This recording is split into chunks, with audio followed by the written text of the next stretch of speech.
دوستانو تاسو ته بیا ښه راغلاست وایم. رحماني اکاډمي ته هیله ده چې ټول صحتمند او خوشحاله او سوکاله اوسئ. دوستانو راځئ نن په فاینانشل سټیټمنټ انالیسس باندې وکړو. مخکې درس کې البته په مخکینی لیکچر کې موږ په فاینانشل سټیټمنټ باندې یوازې وغږېدو چې فاینانشل سټیټمنټ څه شی دی. اوس موږ په دې باندې غږېږو چې دا انالیسس د فاینانشل سټیټمنټ څه شی دی، په دې باندې موږ خبرې کوو. نو درنو دوستانو هیله ده چې دغه یوټیوب چینل تاسو درسره سبسکرایب او لایک او شیر کړئ. که چېرته ویډیو مو خوښه شي خپلو دوستانو او ملګرو سره شریک کړئ چې تر څو هغوی ته هم له دې لارې دغه خپل د زده کړې که چېرته هغوی MBA کې دي او یا هم BBA کې دي او یا هم BCom کې دي، نو دغه لیکچر او یا هم دا درسونه ټول د هغوی پورې اړوند کېږي او مربوط کېږي چې کوم ملګري یا دوستان چې په بزنس یا منیجمنټ کې هغوی خپل درسونه مخته وړي، نو دا ډېر ګټور دی او هغوی ته ډېر ګټور تمامېږي او اسانه ورته تمامېږي او د هغوی ذهن به انشاءالله خلاص شي. نو هیله ده چې ټول سره شیر او ستاسې سپورټ او حمایت ته اړتیا لرم. یوازې یو لایک او کمنټ درنه هېر نه شي. مننه دوستانو، راځئ شروع کوو. او دا what is financial statement analysis؟ دا انالیسس څه شی دی؟ د مالي راپورټ. صحیح ده؟ ښه، دلته یو څه ما دلته لیکلی دی او د دې په اړوند نور مسایل ته ما لیکلی او دا په دې باندې موږ بحث کوو، خبرې کوو. ګورئ، financial statement analysis دلته لیکلی مې ده چې is a systematic process where information provided in financial statement and carefully evaluated business performance, financial positions of the business. ګورئ دوستانو، زه تاسو ته خلاصه مطلب درته ورسوم چې هدف یې څه شی دی. financial statement analysis نه دا ده چې یو تحلیل کول، چې تحلیل کول خپله د مالي راپورټ یا سټیټمنټ د دې تحلیل کول او یا دا یو منظم بهیر دی چې تر څو تحلیل کړی شي او واضح کړی شي او شرکت د مالي د اسناد، مثال کوم اسنادونه چې هغه مثال په ډول انکم سټیټمنټ شو، کیش فلو سټیټمنټ شو او بیلنس شیټ شو، دا نور دا ټول چې کي ته تحلیل کوي. یوازې په لیکنه او یا هم یوازې د راپورټ ټرانزکشن د هغې رسول دا د مالي یا هم د مالي د سرچینو د هغوی د اړوند نور ډاټا ته جمع کوي، ټول هغه په ده باندې نه خلاصه کېږي. د ده خلاصه کېدل هغه وخت کې کېږي چې کله ته فاینانشل سټیټمنټ انالیسس وکړې، چې کله ته انالیسس یا تحلیل او ارزیابي کې په هغه وخت کې کله چې ته ان ریزلټ درته ورسېږي، ته هغه وخت کې ته د ده هغه انالیسس او یا هم دا پروسه دا یو بهیر دی، دا چې اند کېږي او یا هم خلاصه کېږي. که چېرته ته یوازې ولیکې او رسوې او همداسې نور نتیجه ترېنه نه اخلې او ته ځان نه پوهېږې، دا فاینانشل سټیټمنټ انالیسس یا هم د ثبتول، ریکارډینګ کول، د رسول په سټیټمنټ کې جوړول د هغې کفایت نه کېږي. دا باید منظم تحلیل کړی شي او د دې ان ریزلټ باید ته هغه باندې ځان پوهېږي چې څومره ګټه څومره تاوان، دا نور مسایل باید ته هغه باندې ځان پوهېږي. هغه نه بعد دا څه کېږي، دا یو خلاصه کېږي. نو شرکت مالي اسنادو د هغوی چک بیانول، د هغوی مطالعه کول او د شرکت د وضعیت د مالي وضعیت د هغوی فعالیتونه چک کول، ارزیابي کول. د ده ټولو پروسو د دغوی فعالیتونو د هغوی او یا هم د پرفارمنس او یا هم د فاینانشل پوزیشن هغه ورډ یا هغه ارزښت چې دی د شرکت مالي ارزښت چې څومره دی د هغې ارزیابي کول، د هغې تحلیل کول او د دغه ټول مسایل او موارد چې کي په دې کې په دې انالیسس کې ځای په ځای شوی دی او دې کې موږ څه کوو، تحلیل کوو. نو کله چې دا ټول منابع د مالي شرکت موږ تحلیل کړه او موږ ته وضعیت معلوم شو او دغه فعالیتونه موږ ته واضح شو، نو دغه پروسه د دغې بهیر ته موږ چې فاینانشل سټیټمنټ انالیسس وایو او د هغې په نتیجه کې موږ ته چې end result موږ ته ترلاسه کېږي. هدف یې څه شی دی، ولې موږ کوو؟ هدف یې دا دی چې د فاینانشل سټیټمنټ هدف دا دی چې موږ هغه سټیک هولډرز او یا هم هغه کسان چې په مستقیم ډول په دې کې انوالو دي په شرکت کې، هغه که چېرته پانګوال دي، مدیران دي او یا مثلا بانک دی هغه چې دوی پورونه ورکوي، دوی معلومات غواړي، دوی هغه تصمیم غواړي چې تصمیم ونیسي. تصمیم په کوم حساب باندې دوی ونیسي؟ تصمیم په دې حساب باندې چې په دې فاینانشل سټیټمنټ انالیسس باندې کله چې دوی فاینانشل سټیټمنټ وګوري او هغه انالیسس یې کوي او هغه په ځان پوهېږي دوی، نو هغه نه بعد دوی هغه نیکسټ سټیپ اخلي. که چېرته دوی سره هغه معلومات، هغه ډاټا چې پروت نه وي ورسره، یا هم تر لاسرسي ورته ونه لري، صحیح ده، نو څه شی کوي، دوی زړه نه ښه کوي. یا هم پانګوال دي چې هغوی پانګونه وکړي، او یا هم مثلا بانکونه دي هغوی هغه ګوري چې آیا ته د دې دا شرکت دا د دې توانایي لري چې ته بېرته دغه ډیپټ او یا هم کوم پور چې تا ته درکوي هغه بېرته ته ریپی کړې او ته یې ورته بېرته ورکړې او دا توانایي لري. نو د دې لپاره چې هغوی ځان مطمئن کړي او تصمیم ونیسي د شرکت په هکله، هغوی تا نه معلومات غواړي، ډاټا غواړي. هغه ډاټا معلومات د څه شي د لارې ته ورکوي؟ خو فاینانشل سټیټمنټ له لارې ورکوي، د هغې د انالیسس د لارې هغوی انالیسس کوي. هغه نه بعد هغوی تصمیم پرېکړه نیسي. د ده په خوا کې د تحلیل عوایدو، لګښتونه او ګټې، مالي او نور مالي دا نور مسایل چې کېږي هغه کتنه کېږي هغې کې. دا ټول مسایل هغلته لګښتونه کتل کېږي، عواید یې کتل کېږي. په څه شي کې هم دی؟ فاینانشل سټیټمنټ انالیسس د لارې چې کله انالیسس ته کوې ته هغه عاید ګورې، لګښتونه ګورې، ګټې ګورې، مالیه چې ته یې ورکوې د هغه ګورې، او نور مسایل په هغې کې ګورې او ته یې تحلیل کوې او ارزیابي کوې چې څومره فایده شو، څومره ګټه وشو، څومره تاوان او څومره مثلا زموږ ورت څه شی دی، زموږ فاینانشل هغه پوزیشن چې دی، پرفارمنس چې دی د تېر کال په پرتله سږ کال څنګه دی او راتلونکي کال ته څنګه کېږي. آیا موږ د دې توانایي لرو چې زموږ خپل بزنس یا دا شرکت یا د خپل زموږ کاروبار مخ ته یوسي؟ نو دا ټول مسایل د فاینانس سټیټمنټ انالیسس هدف دی چې تر څېړنې لاندې نیول کېږي. دوستانو دلته راځئ بیا په دې کې فاینانس سټیټمنټ کې موږ یو انکم سټیټمنټ یا پروفیټ اینډ لاس اکاونټ لرو، صحیح دی. د عوایدو او د هغوی سټیټمنټ یا راپور چې موږ دلته د هغې پورې اړوند ځینې دغه ایلیمنټس یا هم دغه اصطلاحات دلته کارول کېږي او دې نه استفاده کېږي او دا په هغه کې ځای په ځای کېږي. نو د هغې د لارې موږ چې کوو زموږ نیټ پروفیټ هغه موږ ته معلومېږي. نو راځئ دا هم تر بحث لاندې نیسو. ښه، لومړی راځو چې سیلز ریونیو. سیلز ریونیو څه شی دی؟ سیلز ریونیو چې دی ماینس یا منفي ټوټل انکم فرام سیلینګ ګوډس اینډ سروسز. ورسېدلې؟ یعنې خدمات یا مالونو خپله دا سیلز ریونیو چې دی دا ټول د هغه خدمات یا هغه جنس یا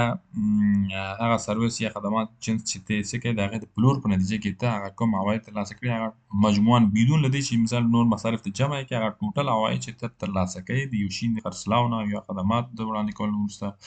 او خپل جنس خرڅوي، هغه نه بعد کوم پرته له دې چې خپل نور مسایل هغه مصارف لګښتونه ته منفي کړي، نو هغه څه چې ترلاسه کوي هغه موږ څه وایو؟ هغه ته سیلز ریونیو وایو. نو دا ټول هغه ټوټل انکم فرام سیلینګ ګوډس اینډ سروسز لکه څنګه چې دلته ما لیکنه کړې ده. ګوره مثال زه تاسو ته څه وایم چې یو رستورانت دی، صحیح ده، څومره یو رستورانت دی نو تقریبا 1000 خوراکه باب، صحیح ده، 1000 خوراکه هغه څه کوي، 1000 خوراکه مثال درته وایم چې هغه خواړه څه کوي، خرڅوي، صحیح ده. نو 1000 خوراکه نو هر یو څو روپۍ، هر یو په 10 روپۍ، $10 باندې، صحیح ده. نو چې کله په $10,000 دا $10 خرڅوي نو دا ټول څه کېږي، څومره کېږي؟ دا کېږي $10,000. څومره؟ 10,000 چې کله ضرب کوو موږ څومره کېږي؟ دا $10,000 کېږي. نو چې $10,000 دا څه شو؟ د دې ټوټل عواید شو، ټوټل ریونیو شو، سیل شو. نو دا یې دا هدف دی چې پرته له دې چې مثال موږ څه شی ماینس کړو یا لګښتونه موږ ماینس کړو او یا هم مثال نور دغه وکړو، نو دا ټول دې ته موږ څه وایو؟ سیلز وایو. ښه، راځو دویم ته چې هغه کاسټ اف سیل دی. کاسټ اف سیلز مطلب نه چې کاسټ اف ګوډ سولز. کاسټ اف ګوډ سولز هغه ډایرکټ کاسټ دی چې مثال هغه مستقیم مصارف لګښتونه دي چې کله چې موږ څه کوو اف پروډوسینګ ګوډس سولد، هغه مستقیم مصارف چې موږ کله یو محصول موږ څه کوو پروډیوس کوو یا یې مثال تولیدوو هغه باندې لګېږي او هغه موږ څه خرڅ کړی. نو دلته موږ څه وایو؟ موږ د خرڅ شوي مالونو لګښت یا کاسټ اف ګوډس سولد، صحیح ده، د هغو توکو مستقیم لګښتونه چې خرڅ شوي وي، صحیح ده. لکه مثال په ډول یو دغه خرڅوي، مثال یا خواړه خرڅوي یا مثلا یو څیز خرڅوي، د هغې مواد مثال د ته ضرورت دی صحیح ده د هغه بسته‌بندي ته ضرورت دی یعنې دغه مواد مستقیما که چېرته مواد نه وي نو هغه ګډ یا هغه محصول نه پروډیوس کېږي نه تولیدېږي او یا هم مثلا بسته‌بندي پورې اړوند کېږي مثال ترانسپورټیشن مثلا راځي نو دا ټول ټیکل ډلیوري کوي نور مسایل راځي که نه مستقیما وبخښه ترانسپورټیشن دا نه راځي دا بیا هغه نه بعد راځي ځکه هغه بیل موضوع کې راځي نو دا ډایرکټ کاست هغه انډایرکټ کاست راځي نو ډایرکټ کاست هغه ده چې مستقیما اثر لري که چېرته د هغه شی وجود نه لري نو نه پروډیوس کېږي نو دلته چې دی ډایرکټ کاست اف پروډیوسینګ ګډز هغه کاست چې مستقیما د هغې په تولید باندې څه کوي ارزښت لري او یا هم اثر لري او هغه چې دی مثال مواد دی او یا هم بسته‌بندي نور مسایل دي هغه د مثال په ډول صحیح ده تا مثلا 1000 دانې دغه کړی دی صحیح ده خوراک مثلا تا خرڅ کړی دی صحیح ده د 1000 دانو کې د تا په هر یو خوراک باندې 100 روپۍ مثال په ډول درته وایم په هر یو خوراک باندې زر خوراک کې خرڅ کړی که نه زر خوراک کې مثال په دې باندې په دې هر یو خوراک باندې د تا 4 روپۍ 4 ډالره صحیح ده خرڅه راغلی نو چې 4 ډالره خرچه راغلی نو دلته 100 روپۍ راځي 4000 روپۍ 4000 روپۍ چې دغه 4000 روپۍ د تا هغه راغی خرچه راغی نو چې 4000 روپۍ خرچه راغی نو دا چې کله موږ ماینس کوو دلته پاتې کېږي څومره 6000 روپۍ 6000 روپۍ زموږ د دې لګښتونو نه بغیر علاوه موږ سره ډالر پاتې شو ښه هغه ته موږ څه شی وایو بیا دغه 6000 روپۍ موږ وایو دې ته ګراس پرافیټ څه شی ګراس پرافیټ موږ دې ته وایو ښه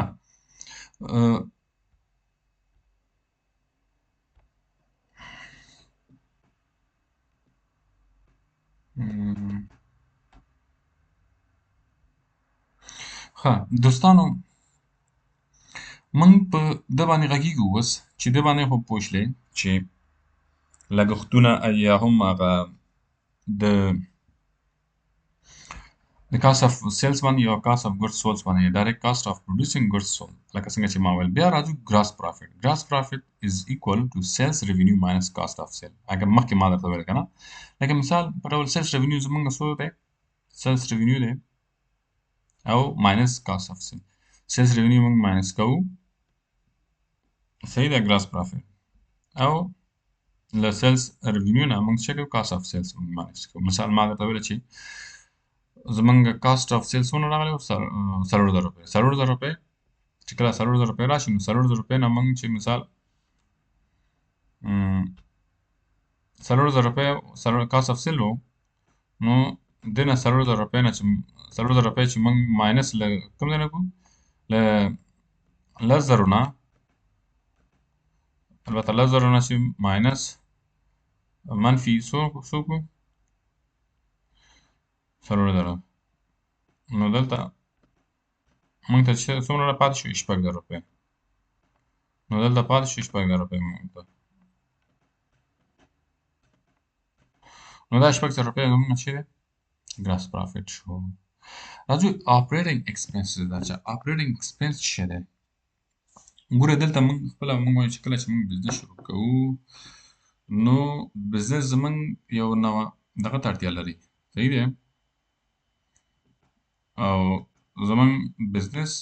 مصارف ته اړتیا لري بدون له هغه مصارف نه نشي مخته تللی هغه ته موږ څه وایو اپریټینګ ایکسپنسز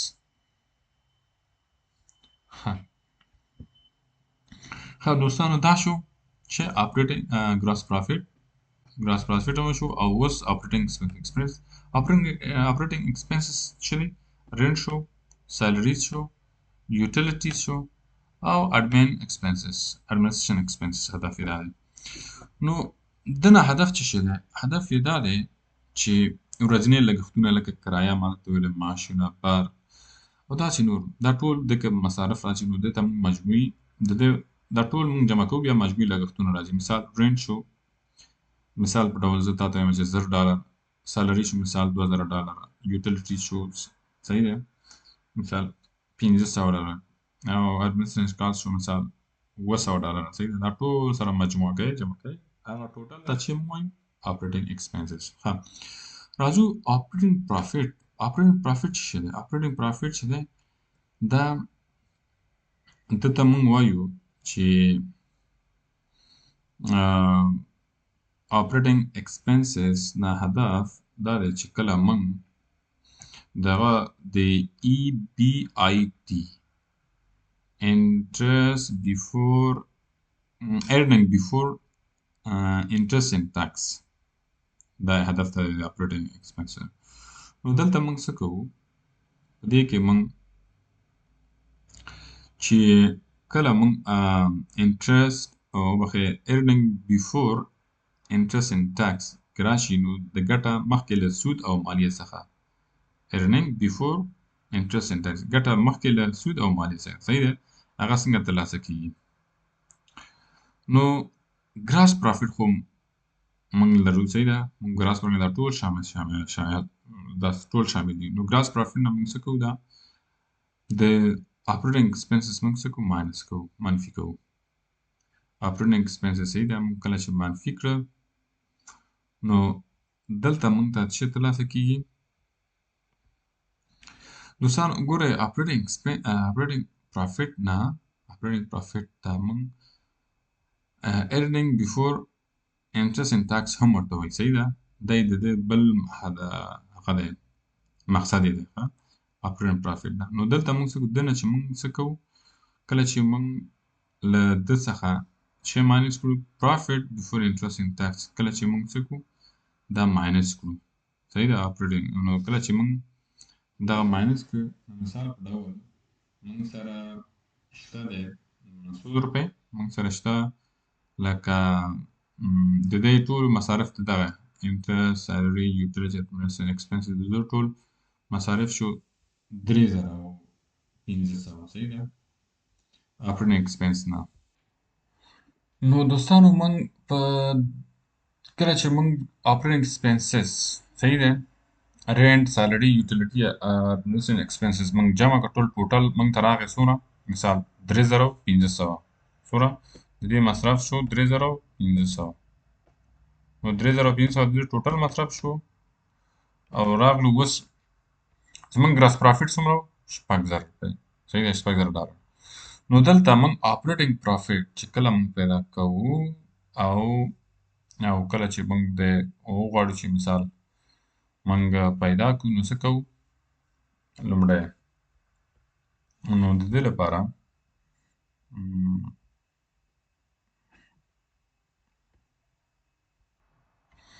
نو دوستانو دلته موږ کله چې د operating profit موږ پیدا کوو دلته موږ څه کوو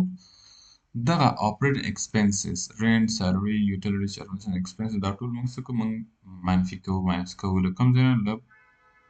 ګراس پروفیټ نه نو ګراس پروفیټ څومره دی ټوټل اماونټ یې 6000 روپۍ ده او منفي کوو 3500 نو مقابل کې څومره موږ سره پاتې کېږي 2500 نو 2500 دا چې دی د operating profit یا earning before interest and tax نو دا کومه پیسې چې پاتې شي دومره نو د ټوټل operating expenses ټوټل اماونټ شو 3500 روپۍ ها راځو د interest expense صحیح ده interest منفي cost of borrowed money نو interest expense هغه چې هغه پیسې چې موږ مثال موږ کړی قرض کړی نو قرضه ده د قرضې کوم اماونټ چې موږ ترلاسه کړی دی هغه انټرست ایکسپنس چې څومره مثال هغه ایکسپنس 100% موږ باندې بانک هغه کړی دی او منلی دی نو هغه موږ کومې پیسې چې موږ ترلاسه کړی هغه موږ ترې څه کوو منفي کوو او باقي چې کوم 100% چې څومره پیسې موږ سره پاتې کېږي هغه چې دی انټرست ایکسپنس دی یعنې د ټاکس وبخښئ ټاکس نه دغه د سود هغه لګښت چې څومره لګښت په موږ باندې راغلی دی او هغه دی یعنې سود لګښت انټرست ایکسپنس چې پور موږ ترې اخلو صحیح ده کله چې موږ پور واخلو نو مقابل کې موږ څه ورکوو دا انټرست ورکوو نو انټرست کېدای شي مثال 200 روپۍ وي صحیح ده یا 300 روپۍ خو 200 روپۍ حساب کړه بل ټاکس ایکسپنس شو د مالي لګښت شو مالي اماونټ پید ان ټاکس کله چې موږ دولت ته موږ ټاکس ورکوو هغه موږ منفي کوو او باقي بیا پاتې کېږي چې موږ سره نیټ پروفیټ نیټ انکم. نو دا چې کوم نیټ پروفیټ له کومه راځي هغه چې فاینل پروفیټ افټر آل ایکسپنسز ټول دغه لګښتونه چې موږ منفي کړل هغه نه بعد چې کوم پروفیټ یا کوم پیسې چې موږ ترلاسه کېږي نو هغه موږ ته چې نیټ پروفیټ دی. مثال زه تاسو یو درکوم چې دلته یو مثال عملي مثال تاسو ته ما دلته لیکلی دی. دلته ګورئ ښه example sales revenue 1000 multiplied 10 نو دا چې دی کله چې موږ مثال رستورانت چلوو او یا هغه ته موږ خواړه ورکوو نو خواړه مثال 1000 خواړه موږ د ورځې یا هم د میاشتې یا چې کوم حساب باندې ته البته 1000 خواړه د ورځې نه شي کېدلی خو دا د میاشتې مثال زه حسابوم که نه چې کله یا د میاشتې یا مثلا 2 میاشتې یا 3 میاشتې هغه پیریډ پورې اړه کېږي څومره په وخت کې نو کله چې دا موږ ماینس ضربوو نو څومره راغی 10,000 روپۍ ډالر راغی. بیا کاست اف سیلز چې کوم کله چې موږ خواړه برابروو په هغه باندې چې کوم مصارف راځي د هغه کله چې موږ منفي کوو نو دلته موږ چې کېږي څومره پاتې کېږي 10,000 روپۍ په هر یو باندې چې مثال یو خوراکه باندې 10,000 روپۍ ډالر مصرف راغلی نو کله چې موږ هغه ترېنه مصرف کوو منفي کوو نو 10,000 روپۍ راغی نو 10,000 روپۍ 10,000 منفي کړي نو 6,000 روپۍ پاتې کېږي. ګراس پروفیټ هغه پروفیټ دی چې نور مصارف ته نه دی منفي کړی دی او هغه مصارف چې مثال پرته له دې چې مثال په کاست اف سیل باندې راشي هغه نه بغیر راځو. بیا اپریټینګ ایکسپنسز مثال 3,500 روپۍ چې مخکې ما وویل چې مثال اپریټینګ ایکسپنسز رنټ راځي سالري راځي مثال او همداسې نور مسایل چې ورباندې راځي نو هغه په اپریټینګ ایکسپنسز پرته له هغه نه نو بزنس نه چلیږي نو هغه 3,500 روپۍ شو 3,500 روپۍ دا شو او دا چې کېږي منفي کېږي. ورپسې اپریټینګ پروفیټ شو EBIT یعنی earning before interest and tax نو دا هغه څو روپۍ دی 2,500 روپۍ شو 2,500 روپۍ له کومه راغلې نو دغه ګراس پروفیټ چې 6,000 نو کله چې موږ 3,500 منفي کوو نو 2,500 روپۍ موږ ته اپریټینګ پروفیټ ترلاسه کړي. بیا دا هغه پروفیټ دی چې موږ دنه انټرست ایکسپنس انټرست مالیه ترې نه ده کټ شوی دی او سود ترې نه دی کټ شوی دی نو کله چې موږ بانک ته ورکوو کله چې موږ دا ماینس کوو انټرست ایکسپنس مثال د سود لګښت راغلی 200 روپۍ ډالر او د مالي لګښت راغلی 300 روپۍ نو کله چې دا هم ترې منفي کوو نو څنګه کېږي پاتې کېږي نیټ پروفیټ. نو نیټ پروفیټ څومره راغی 2,000 روپۍ نو دا ټول باقي پاتې شي 2,000 روپۍ ډالر زموږ چې دی خلاص